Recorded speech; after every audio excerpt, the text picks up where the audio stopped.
భరణి తనూజ వీళ్ళిద్దరిలో ఎవరు మాట్లాడింది కరెక్ట్ అనిపించింది? భరణి కరెక్ట్ గా మాట్లాడాడు, తనూజ కరెక్ట్ గా మాట్లాడింది. ఈ రెండిట్లో ఒకటి కామెంట్ చేయండి. నేను మిమ్మల్ని లైక్ చేయమంటలా, ఛానల్ సబ్స్క్రైబ్ చేసుకోమంటలా. ఎవరైనా ఛానల్ సబ్స్క్రైబ్ చేసుకోవద్దు అంటారు, మేము అడుగుతున్నాం, మాకు వద్దు. కానీ మాకు కావాల్సింది మీ ప్రేమ. ఏ రూపంలో కావాలి? కామెంట్ రూపంలో కావాలి. ఎంత ఎక్కువ మంది స్పందిస్తే మేము తనూజ పిఆర్కి, భరణి పిఆర్కి, బయట వాళ్ళ కుటుంబాలు పిఆర్లు చేస్తున్నాయి కదా, వాళ్ళకి మీ కామెంట్స్ చూపిస్తాం. సో కంపల్సరీగా కామెంట్ చేయండి. ఇద్దరిలో ఈరోజు ఎవరు కరెక్ట్గా మాట్లాడారు? భరణి కరెక్ట్గా మాట్లాడాడు, తనూజ కరెక్ట్గా మాట్లాడింది. ఈ రెండిట్లో ఒకటి మిస్ అవ్వకుండా కామెంట్ చేయండి. సాయి శ్రీనివాస్ చేసినటువంటి దానివల్ల ఈ కథ నడిచింది. అసలు నిజానికి ఎవరైతే లాస్ట్ వెళ్తారో మిగిలిపోయినటువంటి వాళ్ళు వాళ్ళ చేతిలో ఉన్నటువంటి బొమ్మకున్న ఫోటో వాళ్ళిద్దరు కలిసి నామినేట్ చేసుకోవాలి. దాన్ని వీళ్ళు సరిగ్గా అర్థం చేసుకోకుండా, ప్లాన్డ్గా ఉండకుండా, కావాలని ఆగిపోవడం లాంటివి చేయకుండా మూర్ఖంగా వీళ్ళు గేమ్ ఆడుతున్నారు. దాంతో బిగ్ బాస్ కోపం వచ్చి ఎవరైతే ఆఖరిద్దరు ఉంటారో వాళ్ళు ఎవరినైతే చూస్ చేసుకుంటారో నామినేట్ చేయాలి, వాళ్ళ బొమ్మను మాత్రమే తీసుకెళ్ళండి అన్నారు. అట్లా మిగిలిపోయిన ఇద్దరిని ఆపినప్పుడు సాయి శ్రీనివాస్కేమో అవతల అంటే అతను ఎవరినైనా చూస్ చేసుకోవచ్చు, ఎవరిని నామినేట్ చేస్తాడు ఏంటి అనేది. కళ్యాణ్ పేరు చెప్పాడు, తర్వాత తనూజ పేరు చెప్పాడు. సో అందువల్ల తనూజ ఇక్కడికి రావడం జరిగింది. ఇటువైపు నుంచి భరణిని నామినేట్ చేయడం జరిగింది. సో ఇట్లా ఇటువైపు ఏమో భరణి, ఇటువైపు ఏమో తనూజ, ఇద్దరు నిలబడ్డారు. ఇద్దరిలో ఒక్కళ్ళనే చూస్ చేసుకోవాలి, పైగా దివ్య. సో అసలు కుటుంబం అక్కడ స్టార్ట్ అయింది. ఆ కుటుంబం మధ్య ఒక ట్రయాంగిల్ కుటుంబం మధ్య డిస్కషన్.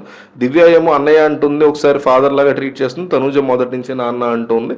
సో భరణి తన వెర్షన్ చెప్పుకుంటూ బెటర్ ప్లేయర్ని నేను తనూజ కంటే ఈవెంట్స్ టాస్క్లు బాగా ఆడతాను, తనూజ నేను చాలాసార్లు లీవ్ చేశాను అని చెప్పేసి చెప్పుకోవచ్చు.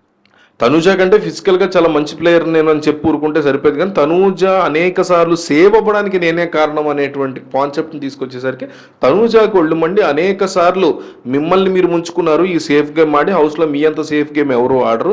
మొన్న క్యాప్టెన్సీ టాస్క్లో కూడా ఒకవైపు నిలబడలేక, దివ్య వైపు నిలబడలేక, తనూజ వైపు అంటే నా వైపు నిలబడలేక మీరు చాలా ఇబ్బంది పడ్డారు. మీది కంప్లీట్ సేఫ్ గేమ్ అంటూ ఆమె ఫుల్గా రెచ్చిపోయింది. అంటే ఒక పాయింట్ వరకు భరణి చెప్పింది కరెక్టే.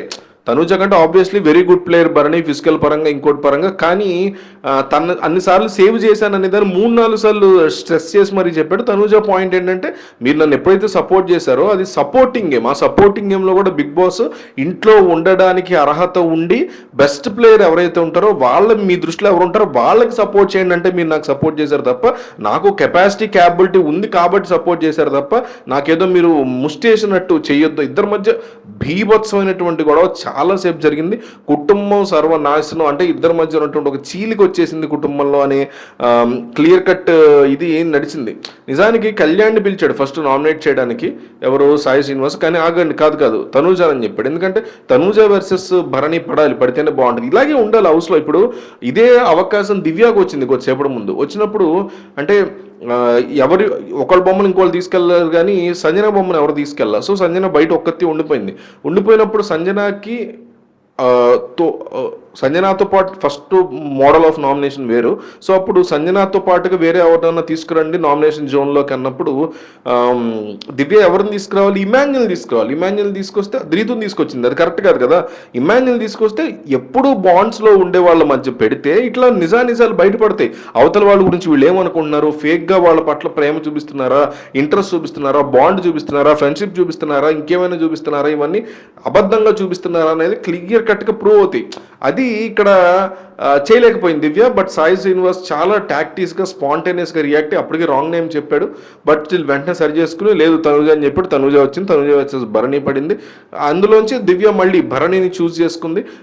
భరణి మొన్న సేమ్ దివ్య కూడా మొన్న ఏదైతే ఆ టాస్క్ ఉందో కెప్టెన్సీ టాస్క్లో దివ్య కెప్టెన్ అయిందో అక్కడ కూడా నన్ను సపోర్ట్ చేయాల్సి ఉందో, ఆయన చేయలేదు, ఏ స్టాండ్ తీసుకోలేదు కాబట్టి ఆయనకు చాలా ఫాల్ట్స్ ఉన్నాయని చెప్తానని. అండ్ వీళ్ళిద్దరి మధ్య భరణి వర్సెస్ తనూజ జరుగుతున్నప్పుడు కూడా ఒక బిగ్గెస్ట్ పాయింట్ ఏమొచ్చిందంటే, నువ్వు కూడా హౌస్లోంచి బయటికి వెళ్ళి వస్తే నీకు తెలుస్తుంది అన్నాడు భరణి. అంత ఇల్లాజికల్ అంటే ఈయనకంటే వచ్చే అవకాశం వచ్చింది కానీ అవతల వాళ్ళకి ఎట్లా వస్తుంది ఒకటి. రెండోది తనూజ వెంటనే అందుకున్న పాయింట్ ఏంటంటే, మీరు హౌస్లోంచి బయటికి వెళ్ళింది నా వల్ల కాదు, వైల్డ్ కార్డ్స్ వచ్చిన వాళ్ళే చెప్పారు మీరు ఎవరి వల్ల వెళ్ళారు అని, దివ్య వాళ్ళు వెళ్ళారు అని అందరికీ తెలుసు. మనకి బయటికి వెళ్ళి వచ్చిన ఆయనకు కూడా తెలుసు. కానీ తనూజ మీద ఇక్కడ వేసేటువంటి ప్రయత్నం చేశాడు. హౌస్లోంచి బయటికి రాకుండానే మీకు తెలిసింది, నాకు తెలిసింది, భరణికి తెలిసింది దాన్ని కూడా ఏదో ఒక రకంగా తెలుసుకున్నటువంటి తనూజ ఇండైరెక్ట్గా దివ్య వల్ల వెళ్ళారు మీరు తప్ప నా వల్ల కాదు, నాకేం సంబంధం మేము వెళ్ళడానికి, దాన్ని నా మీద ఎట్లా దోస్తారు నామినేషన్ పాయింట్ కిందని చాలా స్ట్రాంగ్గా భరణికి ఇచ్చి పడేసింది అన్నట్టుగా నాకు అనిపించింది. కుటుంబంలో మొత్తానికి చాలా పెద్ద చీలిక, ఒక భూకంపం, ఒక సర్వనాశనం అయిపోయేటువంటి సిచ్యువేషన్స్ అయితే ఇలా కుటుంబంలో వస్తున్నట్టు క్లియర్గా కనిపిస్తుంది. మొత్తం మీద దివ్య భరణిని నామినేట్ చేసింది. లాస్ట్లో డైరెక్ట్ నామినేషన్ ఎవరన్నా ఒకరు చేసే అవకాశం మీకు ఉందన్నప్పుడు తనుజాని నామినేట్ చేసింది. సో మీరేమంటారు? ఈ ఇద్దరు మాట్లాడుకున్నటువంటిది మీరు చూసినప్పుడు Bharani is correct, Tanuja is correct. రెండిట్లో ఒక్కటి కామెంట్ చేయండి. 500 కామెంట్స్ టార్గెట్ పెట్టుకున్నాం, దయచేసి కామెంట్ చేయండి. Thank you.